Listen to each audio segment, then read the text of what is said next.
तर आणखी एक महत्त्वाची बातमी, बजरंग सोनवणेंकडून अजितदादा गटाच्या सदस्यत्वाचा राजीनामा देण्यात आला। अत्यंत महत्त्वाची बातमी, आज दुपारी 4:30 वाजता सोनवणे हे शरद पवार गटात प्रवेश करणार आहेत। बीडमधून अनेक कार्यकर्त्यांच्या उपस्थितीत सोनवणे सध्या निघालेले पाहायला मिळतात। बजरंग सोनवणेंकडून अजितदादा गटाच्या सदस्यत्वाचा राजीनामा देण्यात आला आहे। आज दुपारी 4:30 वाजता सोनवणे पवार गटात प्रवेश करणार आहेत। बीडमधील कार्यकर्त्यांसह बजरंग सोनवणे पवार गटात प्रवेश करणार आहेत।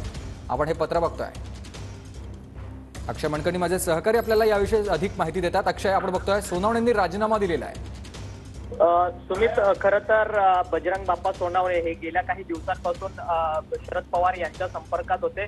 पुण्यात त्यांनी शरद पवारांची भेट सुद्धा घेतलेली होती। 2019च्या लोकसभा निवडणुकीमध्ये बजरंग सोनवणे यांनी खासदार प्रीतम मुंडे यांच्या विरोधात निवडणूक लढवलेली होती आणि त्यावेळेस धनंजय मुंडे हे जे बजरंग सोनवणे यांच्या सोबत होते। परंतु आता महायुतीमधील सगळी चित्र जी आहेत ती बदललेली असल्याचं पाहायला मिळत आहे। आता पंकजा मुंडे यांना बीडमधनं उमेदवारी दिलेली आहे आणि पंकजा मुंडे यांना जिंकून देण्याचं आश्वासन जे आहे ते त्यांचे बंधू धनंजय मुंडे यांनी दिलेले आहे। त्यामुळे बजरंग बाप्पा सोनवणे हे कुठेतरी नाराज होते आणि त्यांची नाराजी हीच त्यांच्या पक्ष बदलण्याचं कारण ठरलेलं असल्याचं आपल्याला पाहायला मिळतं आणि अखेरीस त्यांनी अजित पवार यांच्या अजित पवार गटाचा त्यांनी आता राजीनामा दिलेला आणि पवार गटात शरद पवार गटात ते प्रवेश करणार आहेत। धन्यवाद तुम्ही दिलेल्या सविस्तर माहितीसाठी।